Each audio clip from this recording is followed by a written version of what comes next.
ഹരേ രാമ രാമ രാമ ഹരേ ഹരേ ഹരേ കൃഷ്ണ കൃഷ്ണ കൃഷ്ണ ഹരേ ഹരേ ഹരേ രാമ രാമ രാമ ഹരേ ഹരേ ഹരേ കൃഷ്ണ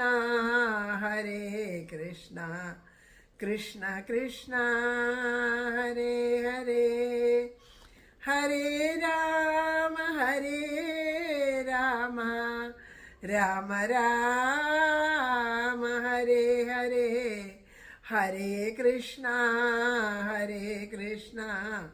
കൃഷ്ണ കൃഷ്ണ ഹരേ ഹരേ സർവത്ര ഗോവിന്ദനാമ സങ്കീർത്തനം ഗോവിന്ദ ഗോവിന്ദ ശ്രീഹരയേ നമ. ഹരേ ഗുരുവായൂരപ്പ ശരണം. നാരായണാഖില ഗുരു ഭഗവൻ നമസ്തേ. ജയ ജയ ശ്രീ രാധേശ്യാം. രാധേശ്യാം. എല്ലാ സജ്ജനങ്ങൾക്കും വിനീത നമസ്കാരം. ശ്രീ ഗുരുവായൂരപ്പൻ്റെ അപാരമായ കാരുണ്യം കൊണ്ട് നമുക്ക് സത്സംഗത്തിലിരിക്കാൻ വീണ്ടും അവസരം ലഭിച്ചിരിക്കുകയാണ്.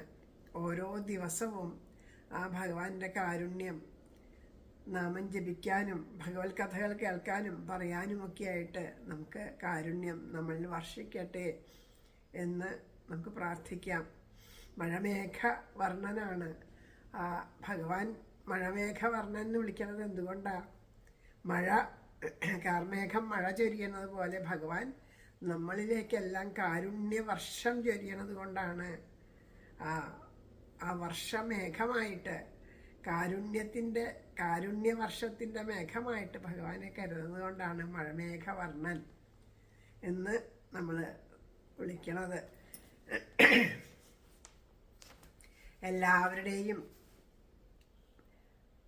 എല്ലാവരിലും ഒരുപോലെ, എല്ലാവരെയും ഒരുപോലെ ഭഗവാൻ കാരുണ്യത്തോടുകൂടി വീക്ഷിച്ചുകൊണ്ട് ഓരോരുത്തർക്കും വേണ്ടതും വേണ്ടാത്തതുമൊക്കെ മനസ്സിലാക്കി ഭഗവാൻ എല്ലാവരിലും ഒരുപോലെ കാരുണ്യവർഷം ചൊരിയണം. അത് നമുക്ക് തിരിച്ചറിയണം എന്നുണ്ടെങ്കിൽ ആ ഭഗവാന്റെ ആ വൈഭവത്തെ നമുക്ക് തിരിച്ചറിയാനായിട്ട് സാധിക്കണം. ആ വൈഭവം തിരിച്ചറിയാൻ സാധിച്ചാലേ നമുക്ക് ആ കാരുണ്യത്തെ അറിയാൻ സാധിക്കുള്ളൂ. എപ്രകാരമാണ് ആ കാരുണ്യം എന്ന് ചോദിച്ചാൽ, അതിനെ അറിയണമെന്നുണ്ടെങ്കിൽ അതിൻ്റെ അടുത്ത് പോയി നിൽക്കണം. ഇപ്പം തീ കത്തുണ്ട്, അകലെ നിന്നിട്ട് ഒരു നാഴിക അകലെ നിന്നിട്ട് ഇങ്ങനെ കാണാം, വലിയൊരു മൈതാനത്തിൻ്റെ ഒരു സ്ഥലത്ത് ഇങ്ങനെ തീ കത്തുകയാണ്.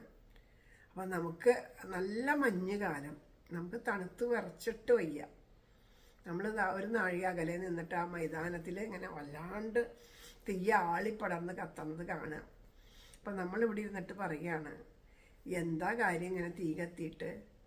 ആ തീയിന് ചൂടൊന്നുമില്ല, വെറുതെ ഇങ്ങനെ കത്തണമെന്ന് മാത്രമേ ഉള്ളൂ, തണുത്ത് വരച്ചിട്ട് വയ്യ എന്ന് പറയണു. അപ്പോൾ അവിടെ നിന്നിട്ട് ഒരാൾ വിളിച്ച് പറയണു, അല്ലല്ല നല്ല ചൂടുണ്ട്, അവിടെ നിൽക്കാൻ വയ്യ, ഉഷ്ണിച്ചിട്ട് വയ്യാന്ന്. അപ്പം നമ്മളോടൊന്ന് പരിഹസിക്കണു. വെറുതെ എന്തെങ്കിലും പറഞ്ഞിട്ട് കാര്യമുണ്ടോ? ഞങ്ങൾക്ക് തണുപ്പ് അറിയാം, ഞങ്ങളിതേ തണുപ്പ് അനുഭവിക്കണം, എന്നിട്ട് അവിടെ നിന്ന് വെറുതെ വിളിച്ച് പറയുക. അപ്പോൾ അയാൾ പറഞ്ഞു, നിങ്ങൾ ഇങ്ങോട്ട് വരൂ, തീയിൻ്റെ അടുത്തേക്ക് വരൂ, നിങ്ങൾക്ക് ചൂട് അനുഭവപ്പെടും, വരൂ. അപ്പോൾ ഇവിടെ ഇരിക്കണവർ പറഞ്ഞു, അതിൻ്റെ ആവശ്യമൊന്നുമില്ല, ഞങ്ങൾക്ക് ഇവിടെ നിൽക്കുമ്പോൾ തന്നെ മനസ്സിലാവും ആ തീയിന് ചൂടില്ല എന്ന്. പിന്നെ ഞങ്ങളെന്തിനാ അവിടെ വന്നിട്ട് വിഡ്ഢിയാവാൻ പോണേ? ഞങ്ങൾ വരണമൊന്നുമില്ല, ഈ തണുപ്പ് തന്നെയുള്ളൂ, ചൂടില്ല എന്ന് പറയുന്നത് പോലെയാണ്. എന്നാൽ ആർക്കെങ്കിലും ഒരാൾക്ക് തോന്നുകയാണ് അത് ശരിയാണോ എന്നൊന്ന് പരീക്ഷിച്ച് നോക്കാം എന്ന് വിചാരിച്ചിട്ട് അതിൽ ആ തീയിൻ്റെ അടുത്തേക്ക് എത്തുമ്പോൾ അവർക്ക് മനസ്സിലാവും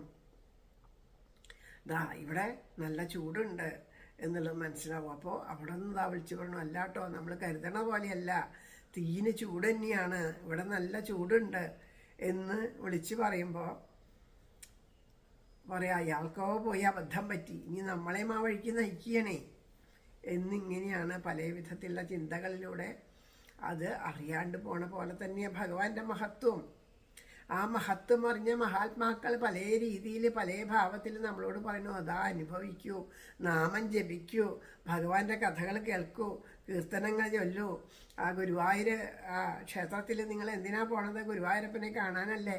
ആ ക്ഷേത്രത്തിലേക്ക് പോയി കഴിഞ്ഞതാ ബാക്കിയുള്ള സമയമൊക്കെ പോട്ടെ, നമ്മളിതാ അവിടേക്ക് പോകാനായിട്ട് ആ ക്യൂവിൽ നിന്ന് കഴിഞ്ഞാൽ പിന്നെ മറ്റു കാര്യങ്ങളൊന്നും സംസാരിക്കാതെ കണ്ടിരിക്കൂ. ആ ഗുരുവായൂരപ്പൻ്റെ നാമം ഉറക്കെ ചൊല്ലൂ. അപ്പോൾ അത് എല്ലാവരും ഒരുമിച്ച് ഒരേപോലെ ഒരേ നാമം ചൊല്ലുമ്പോൾ അതിന് വല്ലാത്ത ഒരു ശക്തിയാണ്. അതുകൊണ്ട് കലിക സന്തരണ ഉപനിഷത്ത് മന്ത്രം തന്നിരിക്കുന്നു.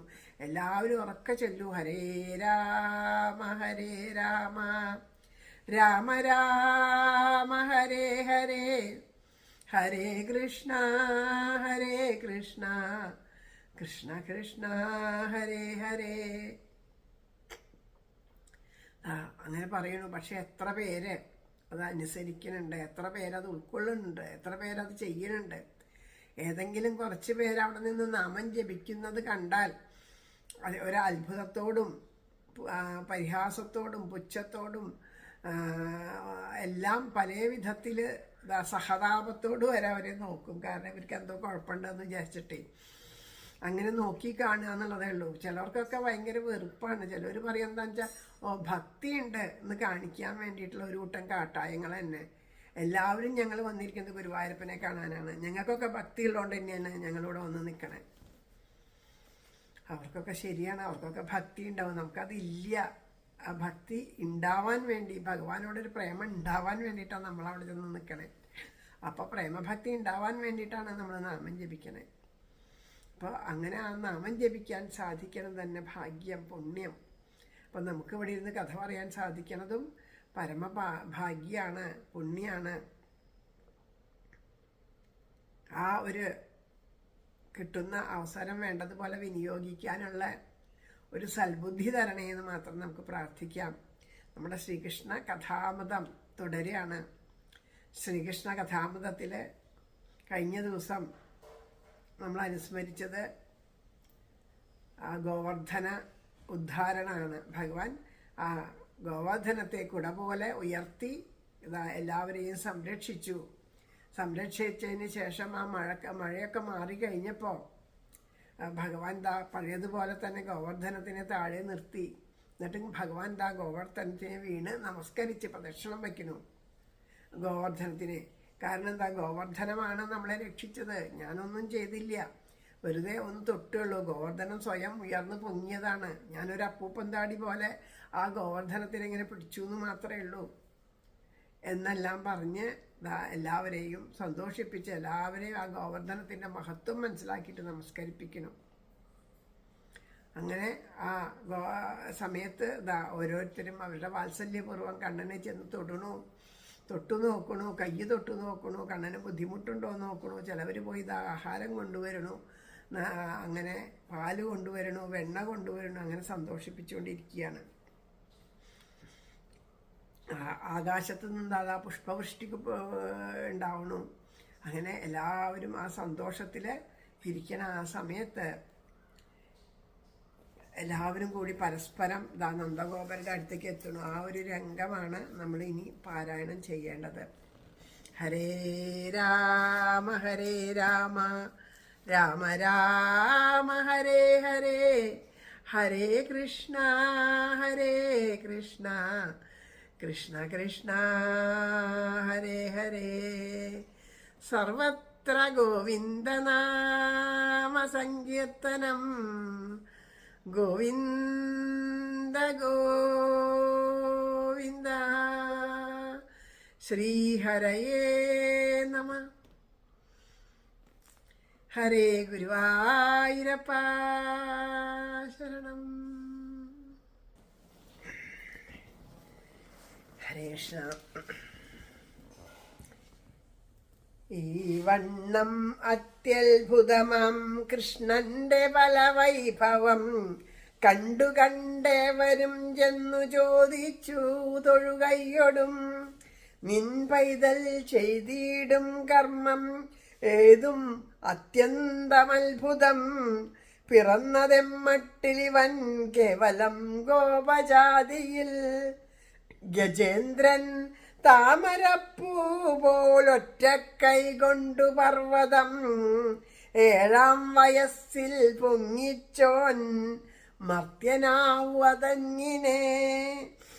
പ്രാണനോടൊപ്പം ഈ ബാലൻ കാലമായുസ്സു പോലവേ 8-ാം നാളാം പൂതന തൻ വിഷപ്പോർമുലയുണ്ടതും 3-ാം മാസം തികയും അന്നുണ്ണിതൻ പിഞ്ചു പൂങ്കുഴൽ മുട്ടിപ്പോകുകയാൽ വണ്ടി മറിഞ്ഞില്ലേ മഹാത്ഭുതം.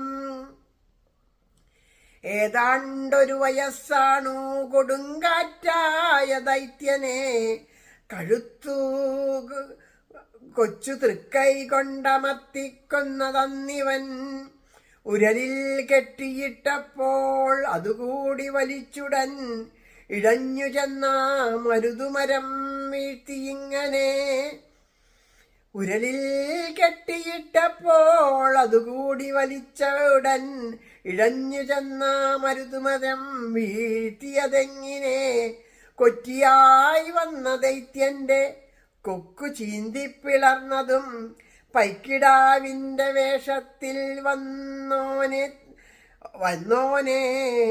തടവിട്ടുടൻ ലന്തപ്പഴങ്ങൾ വീഴ്ത്തിയിടാൻ കാൽ പിടിച്ചാഞ്ഞെറിഞ്ഞതും കാളിയന്റെ വിഷം പോക്കി യമുനാജലമെത്രയും വിശുദ്ധമാക്കി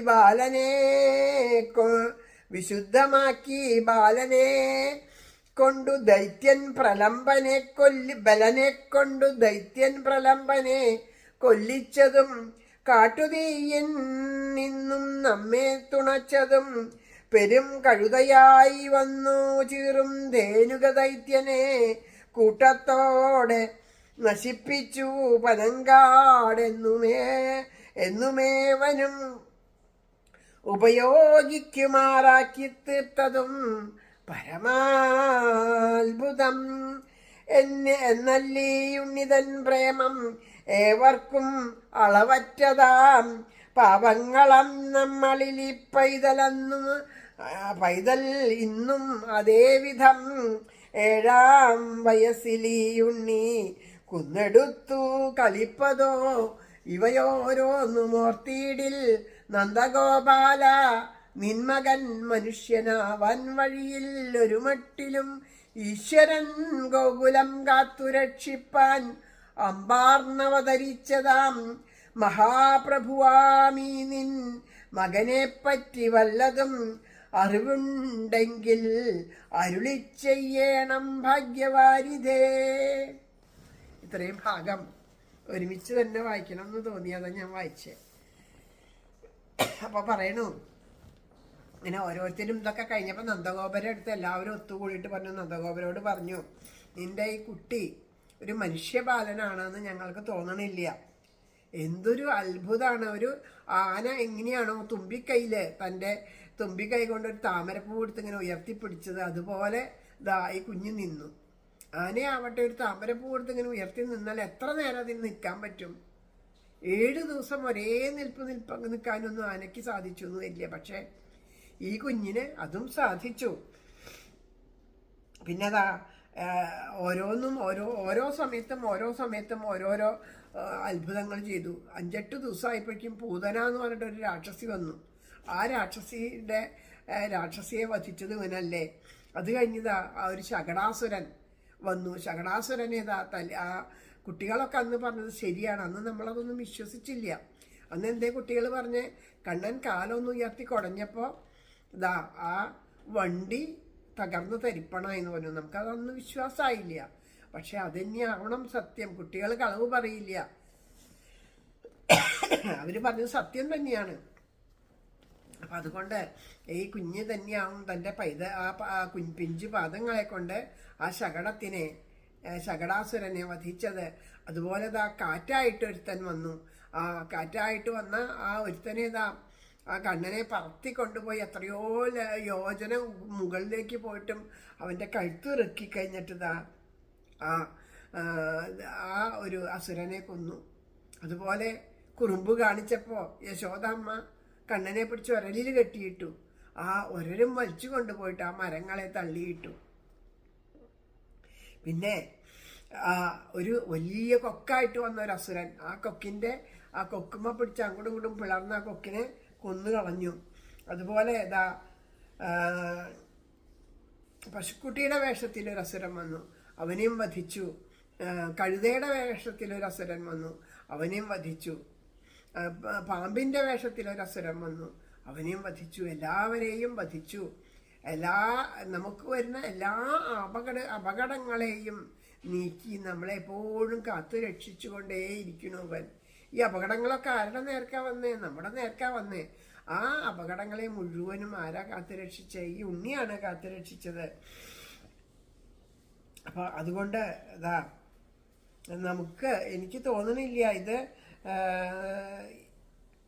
അത്യത്ഭുതം തന്നെയാണ്. പിന്നെ അത് മാത്രമല്ല, ഈ ഉണ്ണിയുടെ ഒരു സ്നേഹം, ആ ഉണ്ണിക്ക് എങ്ങനെയാണോ നന്ദഗോപരെ നിന്നോടുള്ള ഇഷ്ടം, അതുപോലെ തന്നെ ഞങ്ങളെ ഓരോരുത്തരെയും അവൻ ഇഷ്ടപ്പെടണു.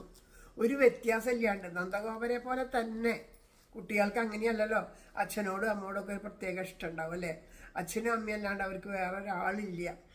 കുറച്ച് നേരമൊക്കെ നമ്മളോട് ഇഷ്ടമുണ്ടായി നമ്മുടെ കൂടെ കളിക്കുകയായിരിക്കും. എന്നാലും അവർ കൊച്ചു കുട്ടികളെ നോക്കിയാൽ അറിയാം, നമ്മളെത്ര സ്നേഹിച്ച് എത്ര നമ്മൾ കൊണ്ടു നടന്നാലും, നമ്മൾ എല്ലാം സന്തോഷത്തോടു കൂടി കൊണ്ടു നടന്നാലും ചിലപ്പോൾ അച്ഛനമ്മയെ പിടിച്ച് അടിക്കും, ചീത്ത പറയും, ഒക്കെ ചെയ്യായിരിക്കും. അത് നമ്മളാണെങ്കിൽ ലാളിച്ച് സ്നേഹിച്ച് സന്തോഷിച്ച് കുട്ടി പറയേണ്ടതൊക്കെ കൊടുത്ത് ചിലപ്പോൾ കുട്ടിയുടെ നന്മ ആലോചിച്ചിട്ട് അച്ഛനമ്മമാരതിന് മിഠായി കൊടുക്കില്ല, ബിസ്ക്കറ്റ് കൊടുക്കില്ല, ഐസ്ക്രീം കൊടുക്കില്ല. നമ്മൾ ചിലപ്പോൾ കുട്ടിയുടെ സന്തോഷമാണ് നമ്മൾ നോക്കണേ. കുട്ടി നമ്മളെ സ്നേഹിക്കാൻ വേണ്ടി, നമ്മളെ സ്വാർത്ഥ താല്പര്യത്തിന് വേണ്ടി ചിലപ്പോൾ ഇതൊക്കെ കൊടുത്തു എന്ന് വയ്ക്കും. എന്നാലും കുറച്ച് കഴിയുമ്പോൾ കുട്ടി ചോദിക്കുക, അമ്മയോ? എനിക്ക് അമ്മയെ കാണണം, അച്ഛനെ കാണണം. അച്ഛനും അമ്മയല്ലാണ്ട് അതിനൊരു ലോകമില്ല. ഏതൊരു ജീവനും അങ്ങനെയാണ്. അവരുടെ അച്ഛനമ്മമാരോടുള്ളൊരു ഇഷ്ടം അങ്ങനെയാണ്. ഈ കുഞ്ഞിന് അങ്ങനെയില്ലേ. ഈ കുഞ്ഞിന് എല്ലാവരെയും ഒരുപോലെ ഇഷ്ടമാണ്. ഇങ്ങനെ എല്ലാവരും ഒരുപോലെ സ്നേഹിക്കാൻ ആർക്കാ സാധിക്കുക?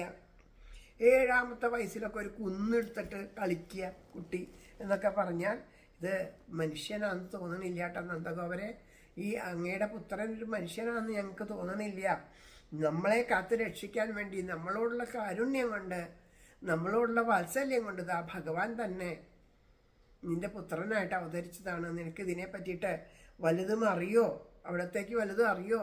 അറിയെങ്കിൽ ഞങ്ങൾക്കും കൂടി പറഞ്ഞു തരണേ. ഇപ്പം ഈ മകൻ ഇങ്ങനെയാണ് എന്നുള്ള സത്യം നന്ദഗോപർക്ക് അറിയാം. പക്ഷേ നന്ദഗോപർ അത് ആരോടും പറയാണ്ട് രഹസ്യമായിട്ട് വച്ചേക്കുകയാണെങ്കിൽ അങ്ങനെ അരുത് കേട്ടോ.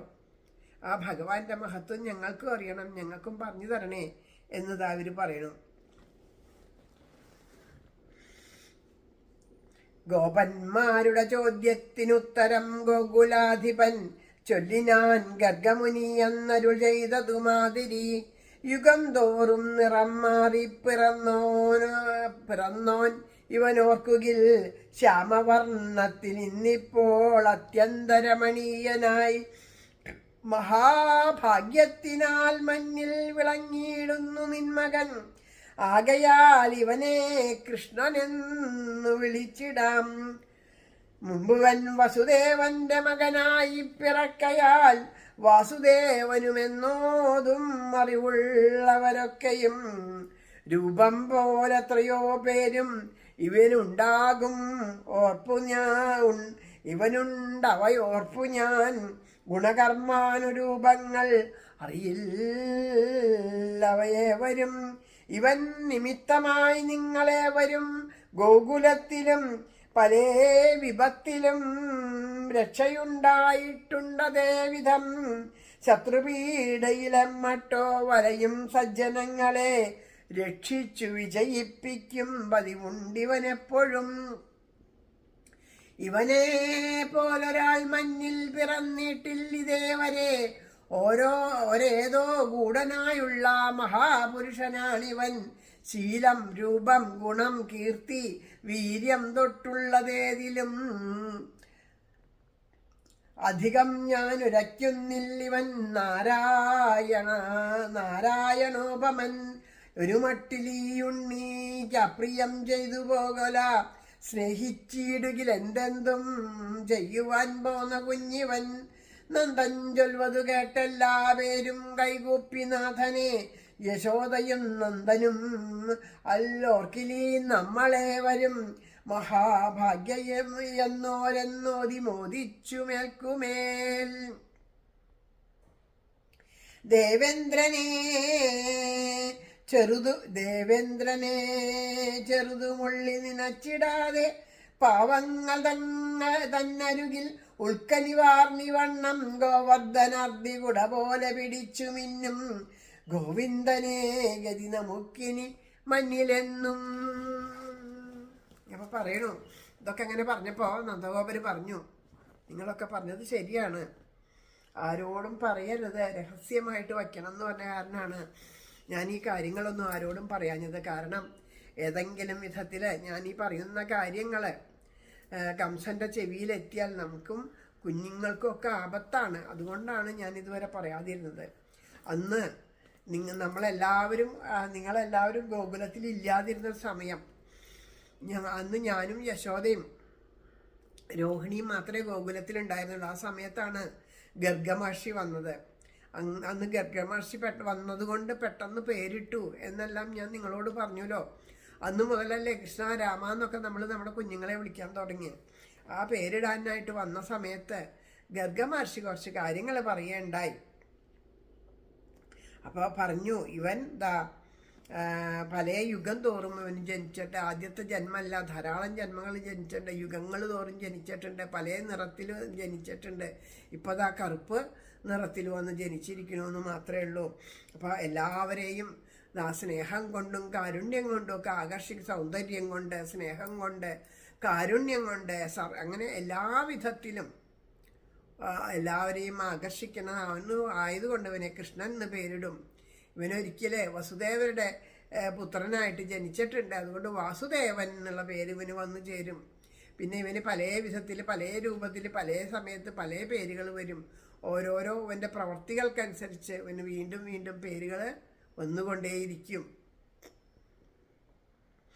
ഇപ്പോൾ നമുക്ക് തന്നെ അല്ലേ, ഓരോ അസുരനെ കൊന്നതുകൊണ്ട്, കേശിയെ കൊന്നതുകൊണ്ട് കേശവൻ എന്നുള്ള പേര്, അല്ലെങ്കിൽ ധാരാളം ഇടതൂർന്ന മുടിയുള്ളത് കൊണ്ട് കേശവൻ എന്ന് വിളിക്കുന്നു. ഇപ്പോൾ ഇവിടെ ഒരു പേര് വരാൻ പോണു, ഗോവിന്ദൻ എന്നുള്ള പേര് വരാൻ പോണു.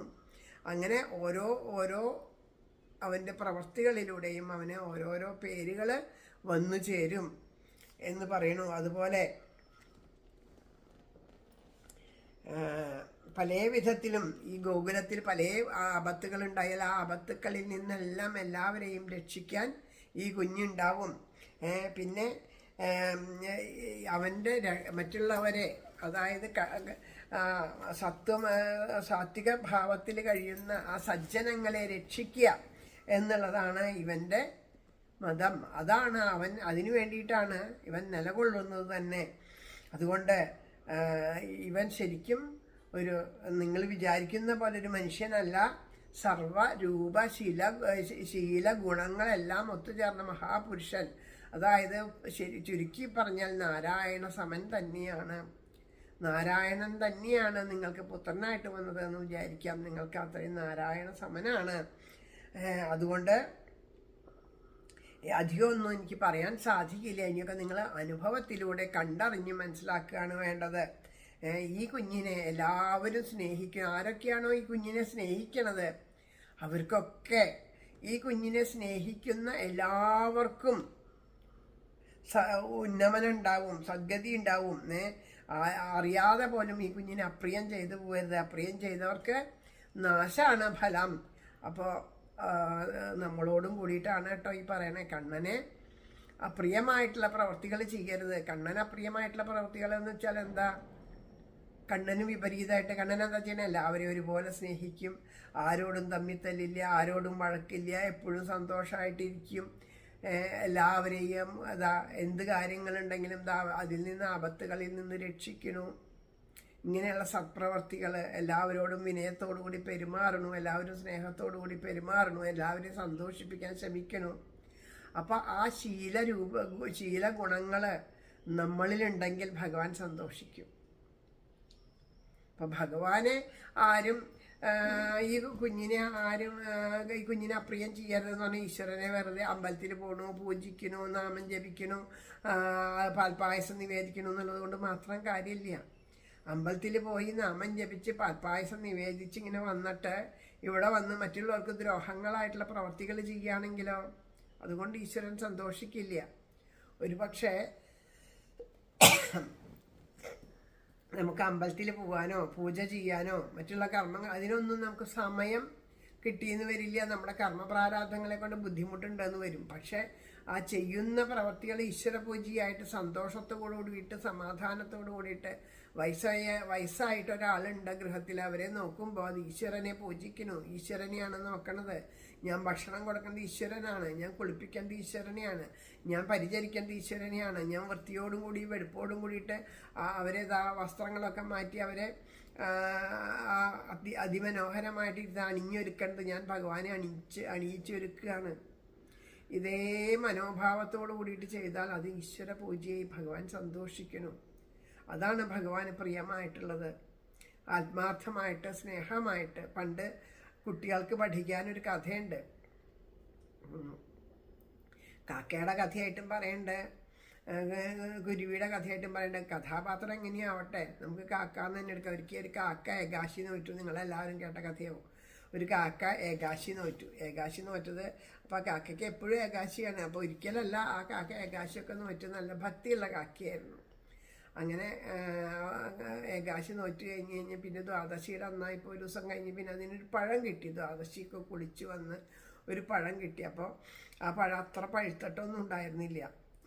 ഇങ്ങനെ എന്നാലും ആ പഴം കൊണ്ടുവന്ന് വെച്ചാൽ ഒരു കിണറ്റിൻ്റെ വക്കത്ത് വെച്ചിട്ട് ഈ പഴം തിന്നാൻ നോക്കിയപ്പോൾ ഇപ്പോൾ പഴം കിണറ്റിൻ്റെ ഉള്ളിലേക്ക് വീണ് പോയി. അപ്പോൾ ഈ കാക്ക പറന്ന് ആ വെള്ളത്തിൻ്റെ ഉള്ളിൽ മുങ്ങി തപ്പി വന്നപ്പോൾ അതിന് ആ പഴം കിട്ടി. അപ്പോൾ ആ പഴം അത് തിന്നു. പക്ഷെ അതിൻ്റെ കാലിൽ ഒരു സ്വർണത്തിൻ്റെ ഒരു തള കിട്ടി അതിന് എന്ന് പറയണു.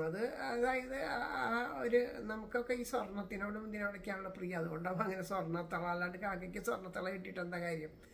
അതൊക്കെ കഥകൾ അങ്ങനെയായിരിക്കും. എന്നിട്ട് അത് ആ സ്വർണ്ണത്തള കൊണ്ടുപോയിട്ട് വിറ്റ് അതിൽ നിന്ന് കിട്ടണ ഇതുകൊണ്ട് സുഖമായിട്ട് ജീവിച്ചു എന്നൊരു കഥ.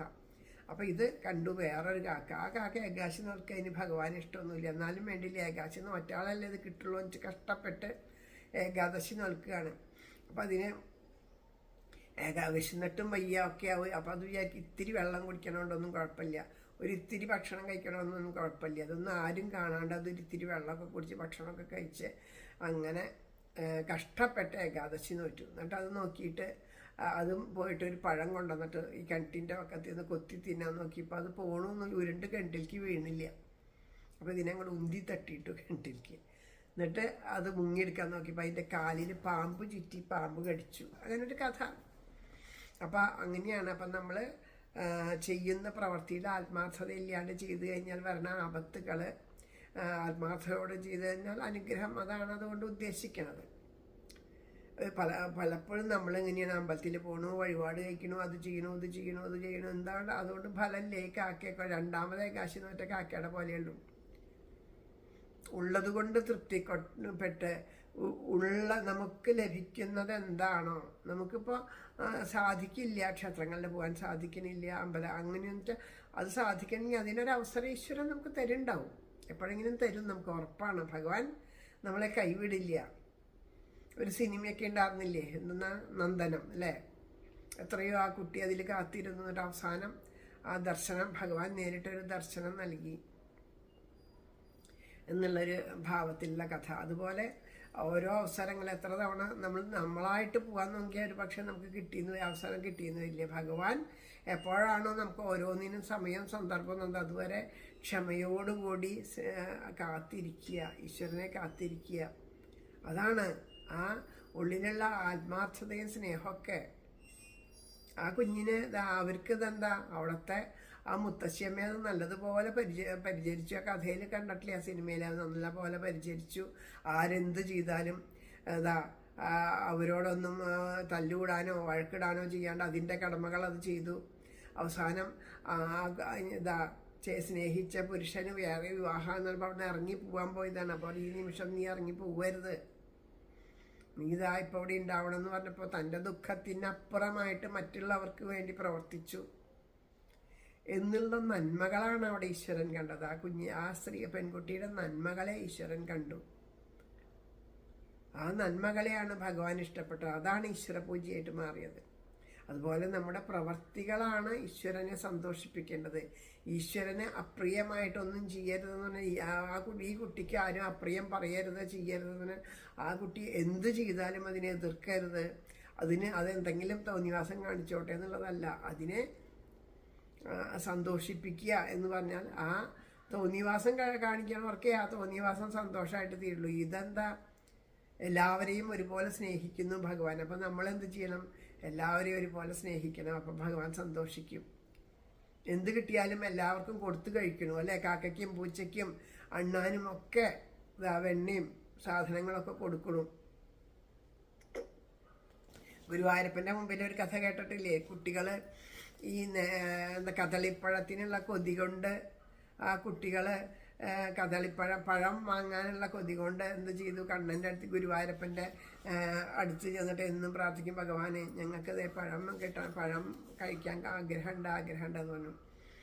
അവസാനം എന്താ, കുട്ടികളിലെ ആർക്കോ ഒരാൾക്ക് അതിൻ്റെ കർമ്മവാസനകളെ കൊണ്ട് തോന്നി ഭണ്ണാരത്തിൽ ഒരാൾ പൈസ ഇട്ടിട്ട് പോയപ്പോൾ ആ പൈസ ഇങ്ങോട്ട് എടുക്കാമെന്ന്. എന്നിട്ട് അവരെങ്ങനെയാണ് എന്താ ചെയ്തതെന്ന് ചോദിച്ചാൽ ഏതോ വിധത്തിൽ അതിൻ്റെ ആ ഭണ്ണാരപ്പെട്ടിയിൽ നിന്ന് പൈസ എടുത്ത് ആ പൈസ കൊണ്ടുപോയി പഴം മേടിച്ച് തിന്നു.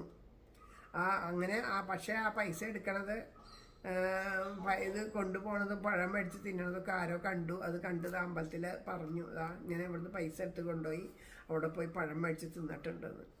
കുട്ടികളെ വിളിപ്പിച്ചു. കുട്ടികളോട് ചോദിച്ചു, നിങ്ങൾ ഇവിടുന്ന് പൈസ മോഷ്ടിച്ചു. എന്തിനാ? പഴം തിന്നാൻ വേണ്ടിയിട്ടാണ്. അവർ സമ്മതിച്ചു. മോഷ്ടിച്ചു എന്നുള്ളതൊക്കെ അറിഞ്ഞപ്പോൾ സമ്മതിച്ചു. അപ്പോൾ പറഞ്ഞു, ഇവർക്ക് എന്താ ശിക്ഷ കൊടുക്കുക? ഗുരുവായൂരപ്പനോട് ഇനി ഞങ്ങൾ ഇങ്ങനെ മോഷ്ടിക്കില്ല എന്ന് പ്രാർത്ഥിച്ചുകൊണ്ട് ഗുരുവായൂരപ്പൻ്റെ നാമം ജപിച്ച്, നാരായണ നാമം ജപിച്ച് ഈ ക്ഷേത്രത്തിന് 7 വലം വയ്ക്കണം. അതാണ് കുട്ടികൾക്ക് കൊടുത്ത ശിക്ഷ. ആ ശിക്ഷയ്ക്ക് പോലും എന്തൊരു മഹത്തരാന്നൊന്നും അടിക്കുകയോ ചീത്ത പറയുകയോ കെട്ടിയിടുകയോ ഒന്നുമല്ല. ഗുരുവായൂരപ്പൻ്റെ നാമം ജപിച്ച്, നാരായണ നാമം ജപിച്ച് 7 പ്രാവശ്യം ഭഗവാനെ പ്രദക്ഷിണം വയ്ക്കാൻ എത്ര നല്ല ശിക്ഷയാണെന്ന് ആലോചിച്ച് നോക്കൂ. അപ്പോൾ ഈ കുട്ടികൾ 3 പേരോ 4 പേരൊക്കെ ഉണ്ടായി. ഈ 4 പേരും കൂടിയിട്ട് അങ്ങനെ പ്രദക്ഷിണം വയ്ക്കണം. പ്രദക്ഷിണം വെച്ച് കഴിഞ്ഞ് ഇവർ നോക്കുമ്പോൾ 5 പേരുണ്ട്. 4 പേരോട് പോകാൻ പറഞ്ഞു. പക്ഷെ എണ്ണി നോക്കുമ്പോൾ 5 പേരുണ്ട്. ഇതെന്താ 5 പേര്? 4 പേര് നോക്കി 5 പേരുണ്ട്. ഇവർ പ്രദക്ഷിണം വെച്ചാൽ നടയുടെ മുമ്പിൽ നിന്ന് തൊഴുമ്പോൾ അവർ എണ്ണി നോക്കും 4 പേരുള്ളൂ. പ്രദക്ഷിണം വയ്ക്കാൻ തുടങ്ങി 5 പേര്.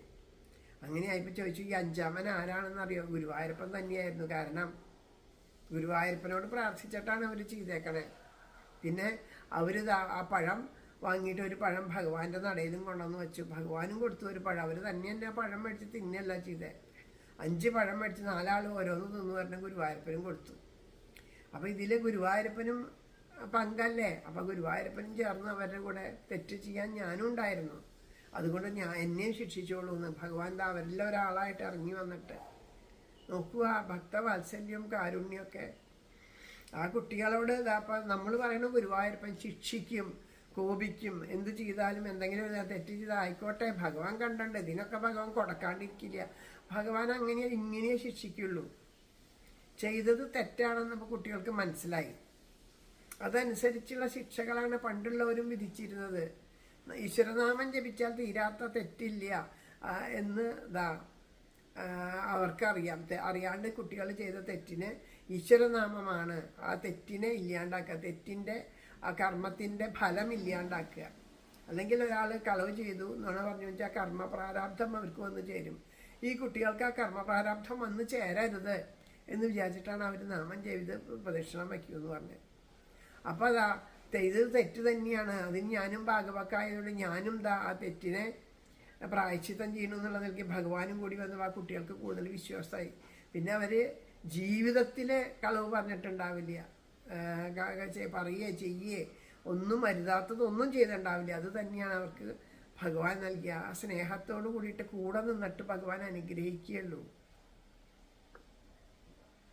കാരണം അവർ ഇതൊക്കെ ചെയ്യുമ്പോഴും ഭഗവാനെ വിശ്വസിച്ചിട്ട് ഭഗവാനിൽ അവർക്ക് ദൃഢതയുണ്ട്. ഗുരുവായൂരപ്പനോട് ചോദിച്ച് ഗുരുവായൂരപ്പനോട് പറഞ്ഞ് ഗുരുവായൂരപ്പന് കൊടുത്തിട്ടാണ്. അല്ലാണ്ട് ചെയ്യണ ഈശ്വരൻ ഇല്ല എന്നൊന്നും പറഞ്ഞിട്ടല്ല അവർ ചെയ്തത്. അപ്പം ആ ഭഗവാൻ തന്നെ വന്നു അവരെ തിരുത്താനായിട്ട്. അതെന്തുകൊണ്ടാണ്? ഭഗവാന്റെ ഉറപ്പുള്ളത് കൊണ്ട്. ഭഗവാന്റെ ഉറപ്പില്ലാത്ത ഒരാളിന് ഭഗവാൻ വന്ന് ചെയ്താൽ അവർക്ക് ചിലപ്പോൾ അത് വിശ്വാസമായിക്കൊള്ളണമെന്നില്ല. ഒരനുഭവങ്ങൾ ശരിക്കും നമുക്ക് സാക്ഷാൽ ഭഗവാൻ നമ്മുടെ കൂടെ തൊട്ടറിയണ അനുഭവങ്ങളായിരിക്കും. പക്ഷെ ആ ഈശ്വരനെ വിശ്വാസമില്ലാത്ത ഒരാൾക്ക് അത് പക്ഷെ അനുഭവം ആയിക്കൊള്ളണമെന്നില്ല. അപ്പം അവർക്ക് എങ്ങനെയാണോ വിശ്വാസം ആ രീതിയിൽ അവർക്ക് ഒരനുഭവം ഉണ്ടാവും. അതാണ് നമുക്ക് ശിക്ഷയായിട്ടൊക്കെ തോന്നണത്. അപ്പം എന്തായാലും പറയണു, അപ്രിയം, ഈ കുഞ്ഞിന് അപ്രിയൊന്നും ചെയ്യരുത് എന്ന് പറയണു. അങ്ങനെ ഈ കുഞ്ഞിനെ നമ്മൾ സ്നേഹിക്കുകയാണെങ്കിൽ സ്നേഹിക്കുന്നവന് തന്നെ നൽകാൻ ഒരു മടിയും ഇല്ലാത്തവനാണ് ഈ കുഞ്ഞ് എന്ന് പറഞ്ഞു. അപ്പം എല്ലാവരും ഇതൊക്കെ കേട്ടപ്പോൾ എല്ലാവരും കൂടിയിട്ട് കണ്ണനെ കണ്ണനെ തൊഴാൻ തുടങ്ങി. ഭക്തിപൂർവകം തൊഴുകയാണ് കണ്ണനെ.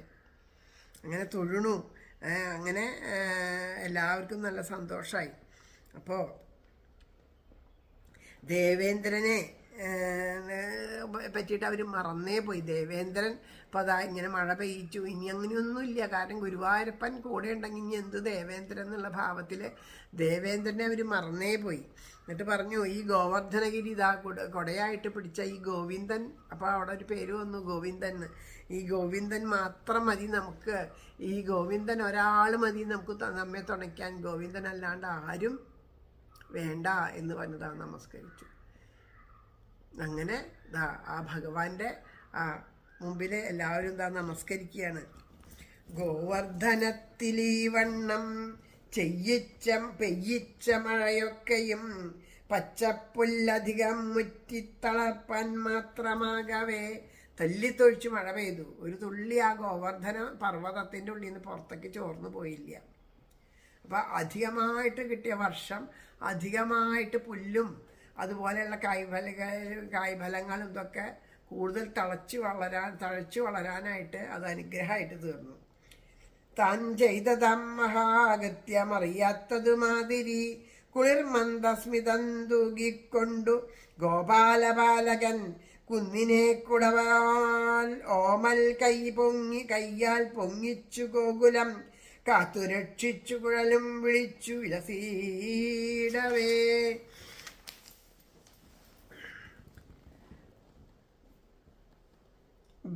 ബലവാനോടു വേണ്ടാതെ ചെന്നെതിർത്തു വലാന്തകൻ തോറ്റു നാണിച്ചു മുഖവും താഴ്ത്തി മിണ്ടാതെയങ്ങിനെ സ്വർലോകാധിപനെന്നുള്ള മതമാകയകന്നുടൻ പിതാമഹന്റെ നിർദ്ദേശപ്രകാരം മെല്ലവേ കാമം പോലണയും കാമധേനുവിൻ പിന്നിലൂടവേ ഐരാവതത്തിലേറാതെ അനുഗാമികളെന്നിയെ ഒറ്റയ്ക്കുമേവും വിശ്വൈകനാഥന്റെ ചരണങ്ങളിൽ ഭക്തമാനസ ഭൃംഗങ്ങൾ വിലസും കമലങ്ങളിൽ നമസ്കരിച്ചു സാഷ്ടാംഗം മെല്ലെ എണീറ്റുടൻ വജ്രായുധം തോളിൽ വച്ചു വായ്പൊത്തി വിനയന്യുതൻ. ഭഗവാൻ ഇതൊക്കെ കഴിഞ്ഞിട്ട് ഭഗവാൻ ഞാനിതൊന്നും അറിഞ്ഞില്ല, അതൊക്കെ ഗോവർദ്ധനത്തിൻ്റെ മഹത്വമാണ് എന്ന് സാധാരണക്കാരിൽ സാധാരണയായിട്ട് അവരിൽ ഒരാളായിട്ട് നിന്നിട്ട് പുഞ്ചിരി തൂകിക്കൊണ്ട് ഓടക്കുഴലൊക്കെ വിളിച്ചുകൊണ്ട് അങ്ങനെ ഇരിക്കുകയാണ്. ഒരു സ്ഥലത്ത് പോയിട്ട് ഭഗവാൻ ഒന്നും മിണ്ടാണ്ട് ഒരു സ്ഥലത്ത് പോയി ഓടക്കുഴലും വിളിച്ച് അവിടെ ചെന്നിരുന്നു. അപ്പം ഈ കാഴ്ചകളൊക്കെ ആര് കാണുന്നുണ്ട്? നമ്മുടെ ദേവേന്ദ്രൻ കാണുന്നുണ്ട്.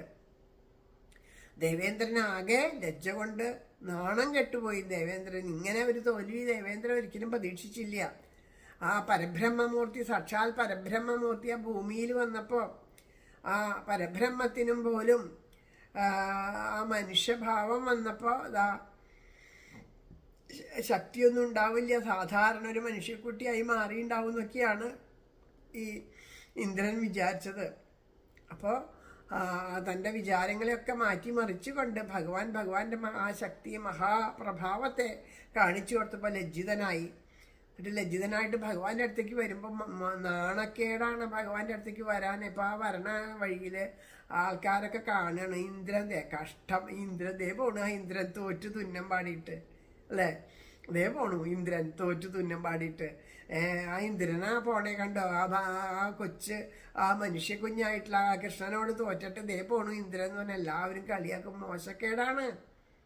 ഞാനുള്ള ഭാവം പൂർണ്ണമായിട്ടും പോയിട്ടില്ല. അതുകൊണ്ടാണേ അങ്ങനെ എല്ലാം മറന്ന് ഭഗവാനാണ് മഹത്വം, ഞാൻ ആരുമല്ല, ഇതൊന്നും അല്ല എന്നുള്ള ഒരു ബോധം ഉള്ളിൽ നിറഞ്ഞു നിൽക്കുന്നുണ്ടെന്ന് വെച്ചാൽ ഈ നാണക്കേട് ലജ്ജ തോന്നില്ല. നാണം കൈവിട്ടു കൂപ്പി സ്തുതിക്കണമല്ലേ, അങ്ങനെയാണല്ലോ നമ്മളോട് പൂന്താന മുത്തശ്ശൻ പറയണേ. എവിടെ വച്ചിട്ടാണോ കാണുക അവിടെ വീണ് നമസ്കരിക്കാനുള്ളൊരു മഹാത്മാക്കളായവരെ കണ്ടാൽ എവിടെയാ അവിടുത്തെ സ്ഥലകാലബോധമൊക്കെ മറന്ന് എല്ലാം മറന്ന് അവനവനെ തന്നെ മറന്നിട്ട് നമസ്കരിക്കണം. അങ്ങനെയാ വേണ്ടതെന്നാ പറയണത്. ഇതിപ്പോൾ ആ എത്ര നമ്മുടെ ഉള്ളിൽ അഹംബോധം ഉണ്ടോ നമുക്ക് അങ്ങനെ മറ്റുള്ളവരെ അംഗീകരിക്കാനോ നമസ്കരിക്കാനോ ഒന്നും തോന്നില്ല. നമുക്ക് നമ്മുടെ ഉള്ളിൻ്റെ ഉള്ളിൽ ബോധം ഉണ്ടാവും, അവര് നല്ലതാണ്, ഇവരെ ആദരിക്കേണ്ടവരാണ്, നമസ്കരിക്കേണ്ടവരാണ്, മഹാത്മാവാണെന്നൊക്കെ ബോധം ഉണ്ടാവും, ബോധ്യം ഉണ്ടാവും. പക്ഷെ നമ്മുടെ അഭിമാനം, ഞാൻ എന്നുള്ള ഭാവം, ഞാൻ ചെന്ന് നമസ്കരിച്ചാൽ അമ്പലങ്ങളിൽ പോയിട്ട് വരെ നമസ്കരിക്കാൻ നമുക്ക് മോശക്കേടാ, ഒരു നാമം ജപിക്കാൻ മോശക്കേടാ, ഞാനെങ്ങനെ ഉറക്കം നാമം ചെല്ലിയാൽ മറ്റുള്ളവർ കേട്ട് പരിഹസിച്ചാലോ, അതാണ് നമ്മളെ വിചാരം. ഉറക്കം നാമം ചെല്ലാൻ നാണക്കേടാണ്. നമ്മുടെ അവിടെ നാമജപം, ഇവിടെ മുല്ലോർലി ദേവരുടെ മുമ്പിൽ നാമജപം നടക്കുമ്പോൾ ചില സന്ദർഭങ്ങളിൽ ആരെങ്കിലുമൊക്കെ ക്ഷേത്രത്തിൽ തൊഴാൻ വരുന്നുണ്ടാവും. അവരിതൊന്നും പറഞ്ഞിട്ടല്ല, അപ്രതീക്ഷിതമായിട്ട് വരുന്നുണ്ടാവും. അപ്പോൾ അവിടെ എങ്ങനെയാ വെച്ചാൽ ഭഗവാന്റെ ഇതിന് വേണ്ടിയിട്ട് നൈവേദ്യത്തിന് വേണ്ടി നടടച്ചാൽ എല്ലാവരും പുറത്ത് നിൽക്കും. അപ്പം ഇവരൊക്കെ ഇങ്ങനെ പുറത്ത് നിൽക്കുമോ? പുരുഷന്മാർ ഉണ്ടാവും, പോട്ടെ, പുരുഷന്മാരല്ല, സ്ത്രീകൾ തന്നെ ഉണ്ടാവും, കുട്ടികളുണ്ടാവും. അപ്പോൾ അവരവിടെ പുറത്ത് നിൽക്കുമ്പോൾ ഞാൻ പറയാറുണ്ട്, ഇവിടെ ഒന്ന് ഇരുന്നോളൂ, അത്രയും നേരം 10 നാമം ജപിച്ചാൽ 10 നാമം ജപിച്ചുല്ലോ, അവിടെ ഇങ്ങനെ നിൽക്കണ നേരം ഇവിടെ ഇരുന്ന് നാമം ജപിച്ചോളൂ എന്ന് പറയും. അവർക്ക് സമ്മതമല്ല, അവരില്ല എന്ന് പറയും. എന്നിട്ട് വല്ല തൂണീൻ്റെ ഇടയിലൊക്കെ മറഞ്ഞു നിന്ന് അങ്ങനെ ഉണ്ടായിട്ടുണ്ട്. ഫോണൊക്കെ നോക്കി നിൽക്കുക തുണീൻ്റെ ഇടയിൽ നിന്ന്, അല്ലെങ്കിൽ അകലെ നീങ്ങി നിന്ന് ഇങ്ങനെ വർത്തമാനം പറയും. നാമം ഇവിടെ നിന്ന് ജപിക്കുന്നുണ്ട്, അതിനേക്കാൾ അവർക്ക് അവിടെ നിന്ന് വർത്തമാനം പറയാൻ. കാരണം എന്തുകൊണ്ടാ? അവരെ കുറ്റം പറയണതല്ല, അവരുടെ ആ ഞാൻ എന്നുള്ള ഭാവം അത്രയുണ്ട്, അഹംബോധം അങ്ങനെയുണ്ട്. ആ മോശക്കേട് നാമം ജപിക്കാൻ, ഈശ്വരനാമം ജപിക്കാൻ നമുക്ക് മോശക്കേട് തോന്നുന്നു വെച്ചാൽ ആലോചിച്ച് നോക്കൂ. അതേസമയം അവിടെ തന്നെ സിനിമാറ്റിക് ഡാൻസൊക്കെ വെച്ച് ഉത്സവത്തിന് അവിടെ വച്ചിട്ട് അവിടെ വലിയ കണ്ണിയെ കണ്ട പാട്ടൊക്കെ വെച്ച് തുള്ളിച്ചാടുമ്പോൾ അതേ സ്ഥലത്ത് നിന്നിട്ട് ആ പാട്ടിനൊപ്പം എങ്ങനെ വേണമെങ്കിലും തുള്ളിച്ചാടാൻ ഒരു നാണക്കേട് ഇവർക്ക് തോന്നുന്നില്ല. അപ്പോൾ ആ ശരീരബോധമൊക്കെ മറന്ന് നാണം കേടില്ലാണ്ട് തുള്ളിച്ചാടുന്നു. അപ്പോൾ എത്രത്തോളം നമ്മൾ ഈ കാമാസക്തി നമ്മുടെ ഉള്ളിലുണ്ട്, ഭൗതിക ആസക്തി നമ്മുടെ ഉള്ളിലുണ്ട്. ഈശ്വരനോടുള്ള പ്രേമത്തിനേക്കാൾ എത്രയോ ഇരട്ടിയാണ് നമുക്ക് ഭോഗാസക്തി. ആലോചിച്ച് നോക്കൂ. ഇതൊക്കെ നമുക്ക് നമ്മളെ തിരിച്ചറിയാൻ വേണ്ടിയിട്ടാണ് കേട്ടോ. അപ്പോൾ ഭഗവാൻ അങ്ങനെ ഇന്ദ്രൻ എപ്പോഴും മോശക്കേടാണ്. അപ്പോൾ ഇന്ദ്രൻ എന്താ ചെയ്യണ്ടേ എന്ന് നോക്കുമ്പോണ്ട് കാമധേനു ഇതൊക്കെ കണ്ടിട്ട് അത്ഭുതപ്പെട്ടിട്ട് കാമധേനു, കാരണം കാമധേനു ആ പശുക്കളെ ഗോകുലത്തെ രക്ഷിച്ചു. പിന്നെ കാമധേനുവിന് വരാണ്ടിരിക്കാൻ പറ്റുമോ? കാമധേനുവിന് സന്തോഷമായി. ആ കാമധേനു ഭഗവാനെ നമസ്കരിക്കാൻ വേണ്ടിയിട്ട് എല്ലാം മറന്നിങ്ങനെ പോണു. ആ കാമധേനുവിൻ്റെ മറ പറ്റിയിട്ട് ആരും കാണാണ്ട് ആ ഇന്ദ്രനും എവിടെ എത്തി? ആ ഗോകുലത്തിലെത്തി.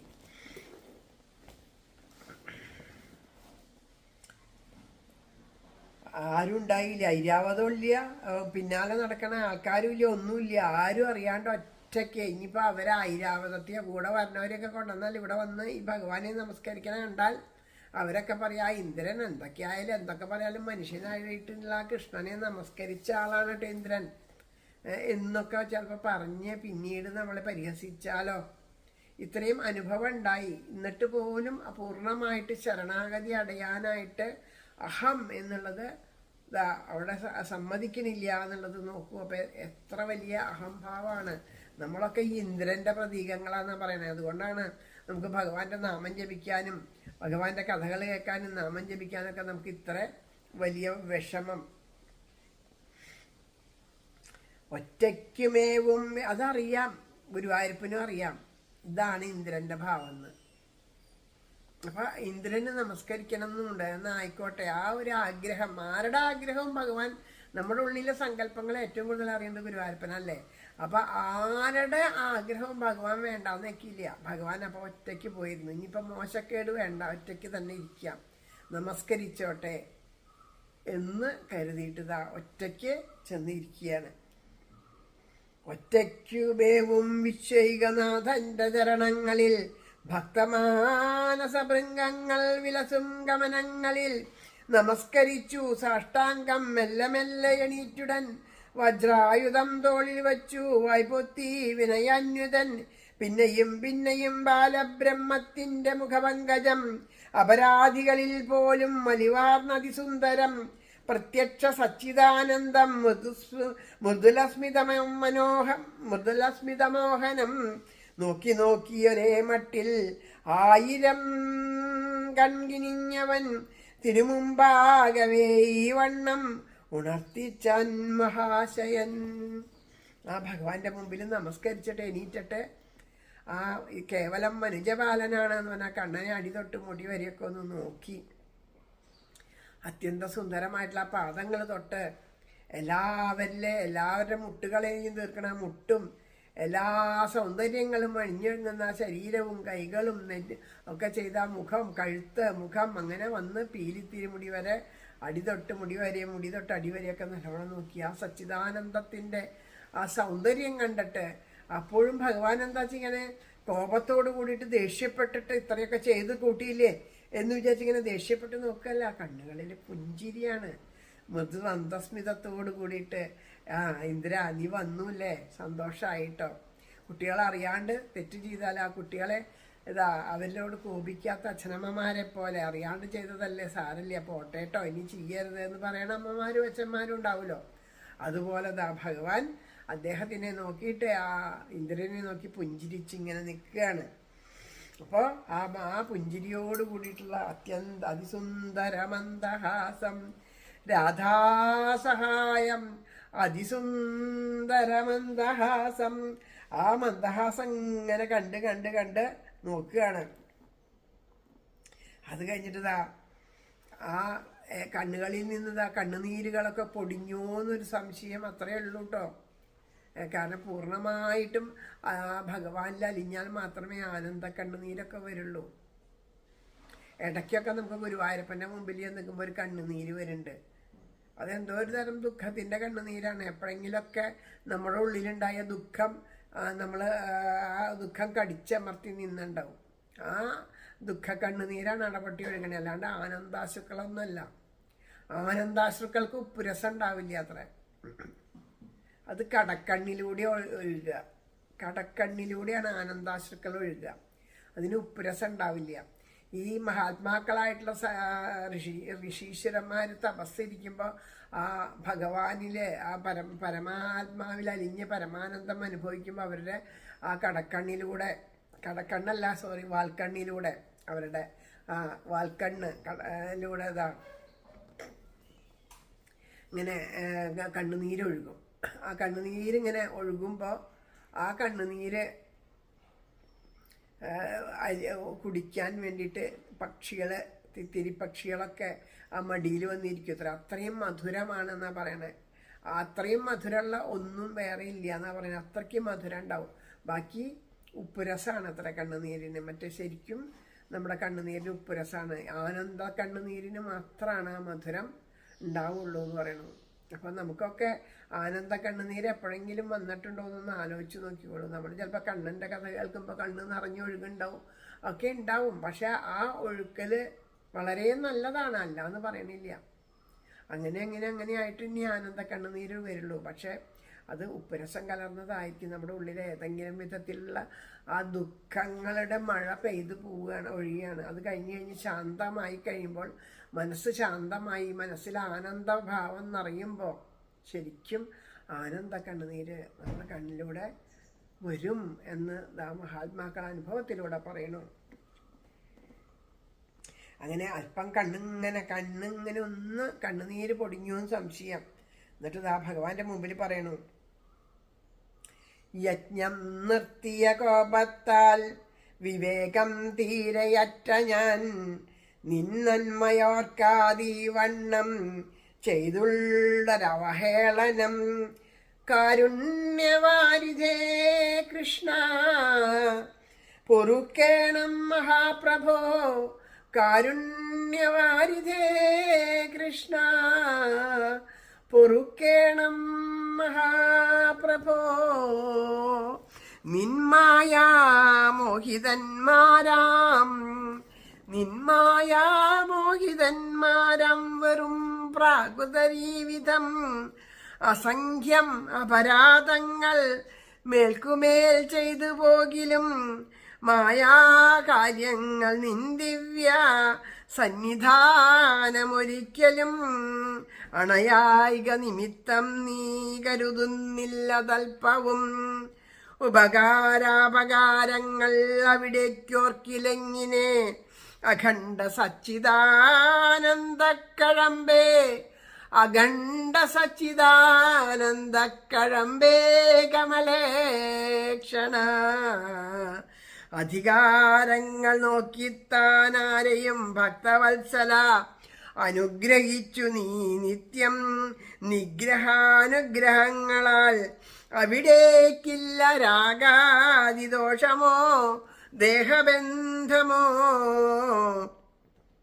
അതെല്ലാം അജ്ഞരായോർക്കു മാത്രമാം കാൺമതെങ്കിലും ഞങ്ങളാൽ ചില തന്തോഷം തീർത്തു ധർമ്മം വളർത്തുവാൻ നിർലേപനായി നിന്നുകൊണ്ടേ ശിക്ഷാരക്ഷകൾ ചെയ്യൂ നീ.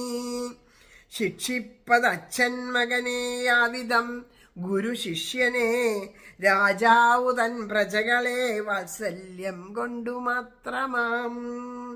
എന്നെപ്പോലൊരു അജ്ഞാനം അഹങ്കാരമകന്നുടൻ ഭക്തിമാർഗത്തിൽ മിന്നിടാൻ ഈ വിധം ലീല ചെയ്യൂ നീ.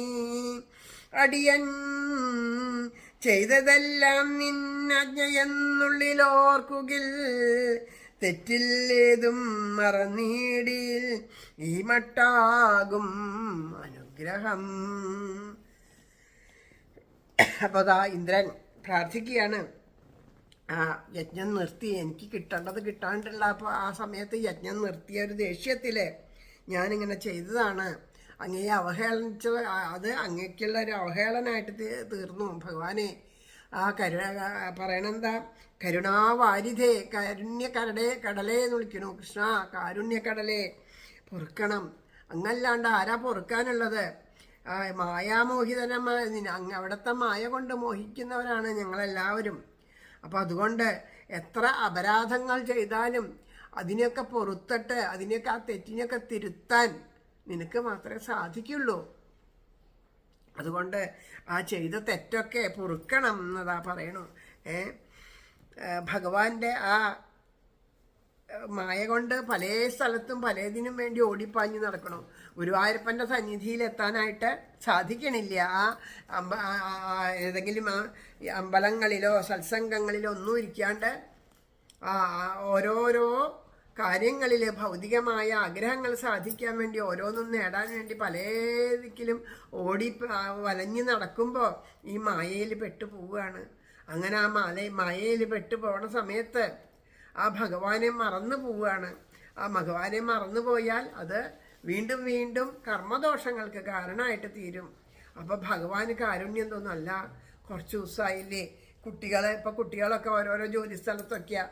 കുറച്ച് ദിവസമായിട്ട് ആ കുട്ടികളുടെ ഫോൺ വിളിയോ കാര്യങ്ങളോ ഒന്നും ഇല്ലാണ്ടാകുമ്പോൾ നമ്മൾ വിചാരിക്കും അവരെന്താ വിളിക്കാത്ത, അവർ വിളിക്കട്ടെ എന്നിട്ടേ ഞാൻ വിളിക്കുള്ളൂ എന്നുകൊണ്ട് അച്ഛനമ്മമാരിരിക്കില്ല. അവർ വിളിച്ചാലും വിളിച്ചില്ലെങ്കിലും ആ അച്ഛനമ്മമാർ അങ്ങോട്ട് വിളിക്കുക, എവിടെയാ നിങ്ങൾ, എന്താ ഇപ്പോൾ അല്ലെ, ഒന്ന് ഓർമ്മിപ്പിച്ച് കാര്യങ്ങളൊക്കെ ഒന്ന് ഓർമ്മിപ്പിച്ച് വിളിക്കണ പോലെ ഭഗവാൻ ഇടയ്ക്കിടയ്ക്ക് ഓർമ്മിപ്പിക്കും. എന്താ ചെയ്യണതേ തെറ്റാട്ടോ, ഇങ്ങനെയല്ല കേട്ടോ ഞാൻ അങ്ങനെ ആ ഭഗവാനെ ഓർക്കാൻ വേണ്ടി, ആ ഭഗവാന്റെ സ്നേഹം അനുഭവിപ്പിക്കാൻ വേണ്ടി കൂടുതൽ ആ കാരുണ്യം ചൊരിയാണ് ചെയ്യണേ ഭഗവാൻ.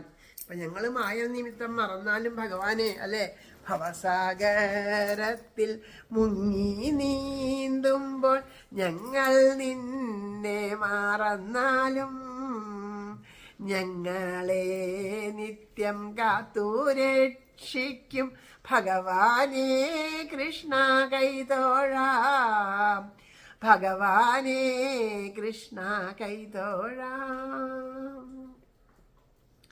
നമ്മൾ മറന്നുപോയാലും നമ്മളെ മറക്കാണ്ട് നമ്മളുടെ ഓരോ പ്രവൃത്തികളും ശ്രദ്ധിച്ചുകൊണ്ട് ആ പ്രവൃത്തികളുടെ ദോഷം അല്ലെ, കുട്ടികൾ കുറുമ്പുകളൊക്കെ കാണിക്കുമ്പോൾ ഇത് ആദ്യമൊക്കെ അച്ഛനമ്മമാരൊന്നും മിണ്ടില്ല, പക്ഷെ ആ കുറുമ്പ് അവർക്ക് അപകടമാവും, ആപത്താവും എന്നൊക്കെ തോന്നുമ്പോൾ അവർ അതിൽ നിന്ന് ശ്രദ്ധ തിരിപ്പിച്ച് ആ കുട്ടികളെ മാറ്റിയിരുത്തണ പോലെ ആ ഭഗവാനെ അവിടുത്തെ കൃപയാണ് ഇതെല്ലാം എന്ന് എനിക്ക് മനസ്സിലായി.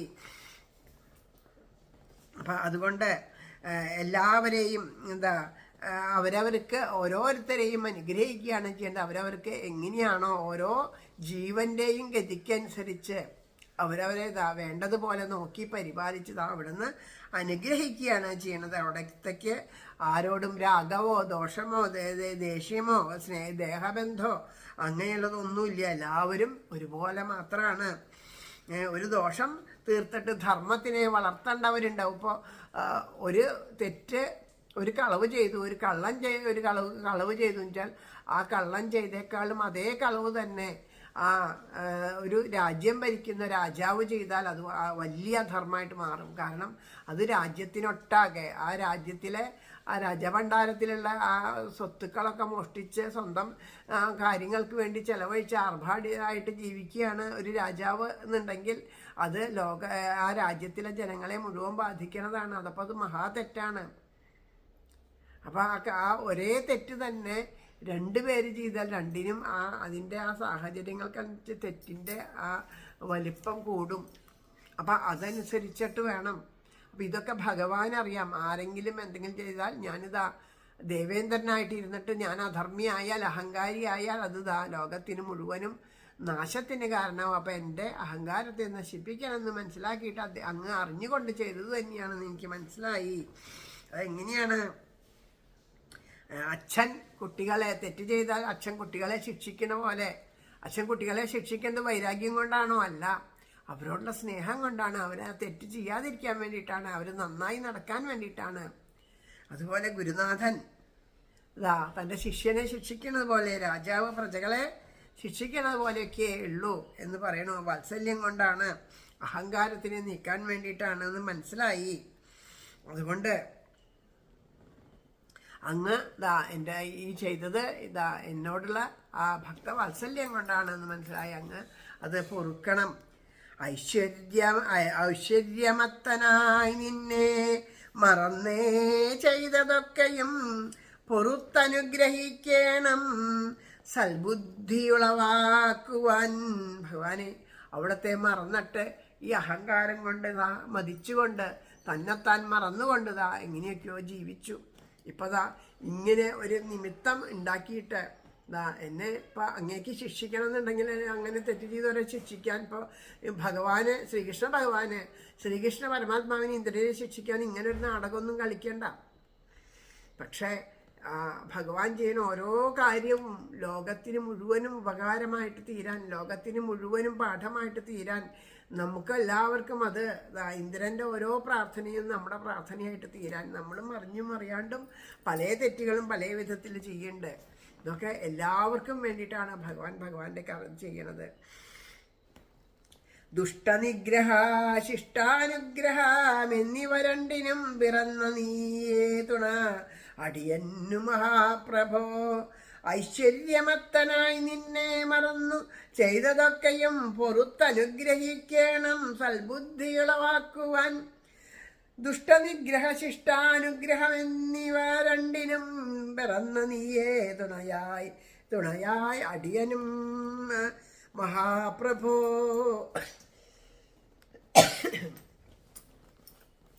അപ്പൊ പറയണു എല്ലാവരെയും ദുഷ്ടനിഗ്രഹം എന്ന് വിചാരിച്ചാൽ ദുഷ്ടൻ എന്ന് വെച്ചാൽ ഒരു വ്യക്തിയായിട്ടല്ല, നമ്മുടെ ഉള്ളിലുള്ള ദുഷ്ടതകളെ ഇല്ലാണ്ടാക്കുക. ദുഷ്ടനിഗ്രഹം എന്ന് പറഞ്ഞാൽ അതാണ്, നമ്മുടെ ഉള്ളിലുള്ള ദുഷ്ടതകളെ ഇല്ലാണ്ടാക്കേണ്ടതാണ് ദുഷ്ടനിഗ്രഹം. അപ്പം അങ്ങനെ ആ ദുഷ്ടനിഗ്രഹം ചെയ്തിട്ട് അനുഗ്രഹിക്കണം എന്ന് പറയുന്നു. പിന്നെ വീണ്ടും വീണ്ടും പ്രാർത്ഥിക്കുകയാണ്. നമസ്കരിപ്പൂ ഞാൻ വീണ്ടും നന്ദഗോപകുമാരക പ്രസാദിക്കണമെന്നിൽ പ്രപന്ന പരിപാലക. ഇഷ്ടം പോലെ ദുരൂപത്തിൽ മിന്നിയാലും ദയാനിധേ സർവകാരണമാം ശുദ്ധ ജ്ഞാനമായേ ലസിപ്പു നീതാ ഭഗവാനെ ലോക നന്മയ്ക്കായിട്ട് ഏതേത് ഭാവത്തിലെ മനുഷ്യനാവട്ടെ, മൃഗമാവട്ടെ, ദൈവമാവട്ടെ, ഈശ്വര ഏത് ഭാവത്തില് അവിടെ നിന്ന് വന്നാലും ആ ഭാവം ആ സച്ചിദാനന്ദം തന്നെയാണ്. ആ നിത്യശുദ്ധനായിട്ടുള്ള ആ പരിശുദ്ധനായിട്ടുള്ള ആ സച്ചിദാനന്ദം തന്നെയാണ്. അപ്പോൾ അല്ലാണ്ട് അതിൽ നിന്നൊരു മാറ്റവും വരണില്ല. ഏത് ഭാവത്തിലായാലും അതിനൊരു മാറ്റവും വരണില്ല.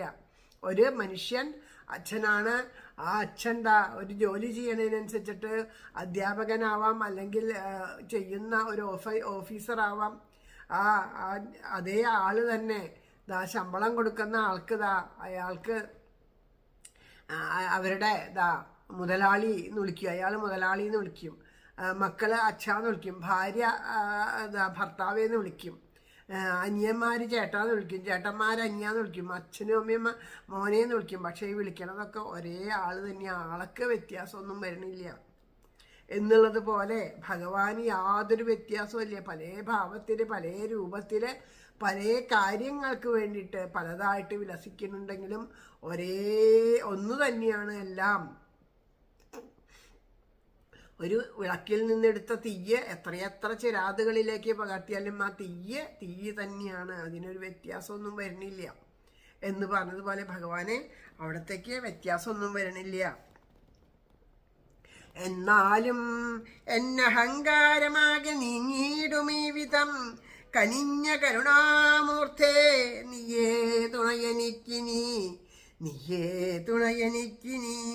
ഈ വെണ്ണം നദിയുടനെത്രയും തെളിഞ്ഞ ദേവേന്ദ്രൻ കരതളിർ കൂപ്പി വാഴ്ത്തി നിൽക്കേ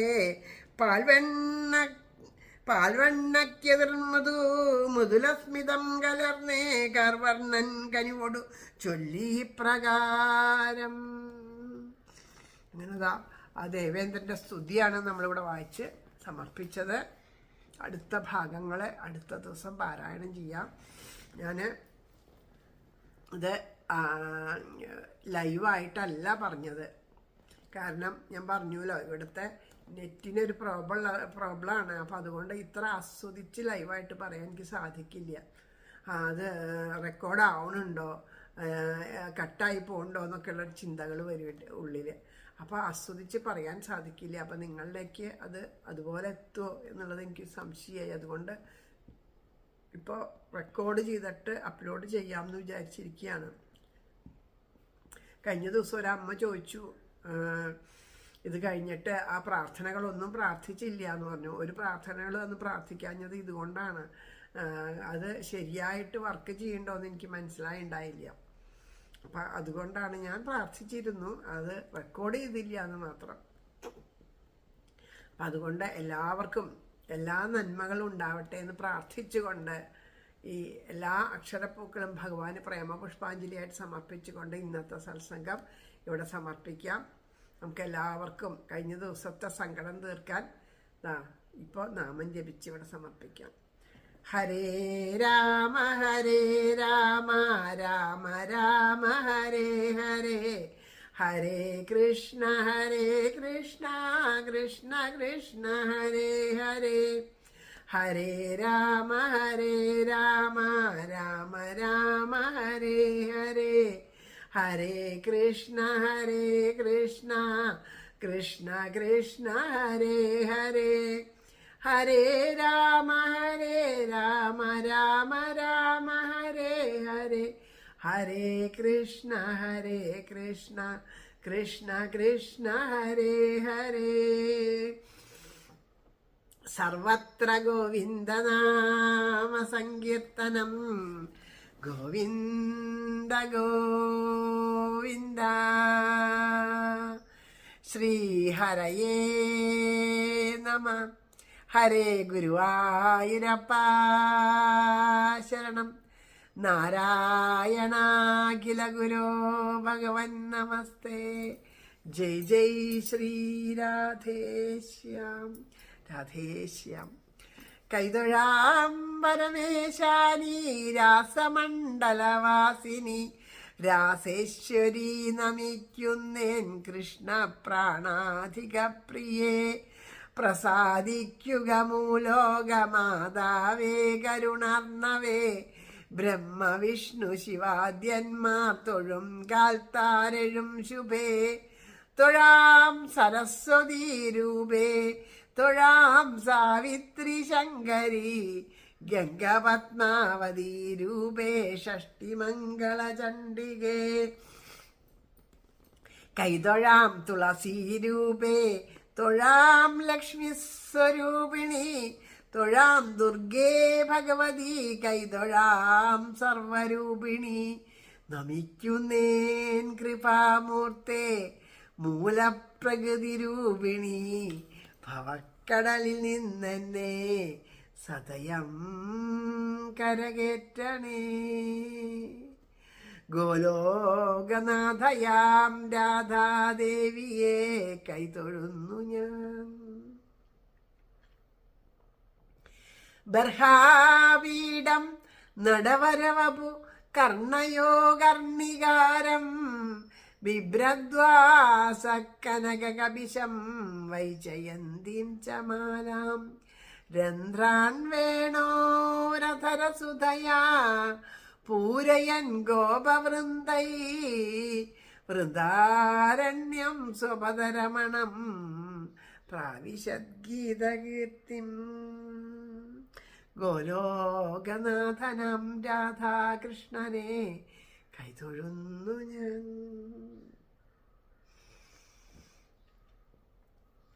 പീതാംബരം കരവിരാജിത ശംഖചക്ര കൗമോദഗീ സരസിജം കരുണാസമുദ്രം രാധാസഹായമതിസുന്ദരമന്ദഹാസം വാതാലയേശമനിശം ഹൃദി ഭാവയാമി ശ്രീ ഗുരുവായൂരപ്പ ശരണം നാരായണാഖില ഗുരോ ഭഗവൻ നമസ്തേ ജയ് ജയ് ശ്രീരാധേശ്യാം ആരോടുമുള്ളിൽ പകയേച്ചിടാതെ നേരായ മാർഗത്തെ വെടിഞ്ഞിടാതെ രാഗാദിയിൽ പെട്ടു വലഞ്ഞിടാതെ തീരേണമേ കൃഷ്ണ മദീയ ജന്മം തീരേണമേ കൃഷ്ണ മദീയ ജന്മം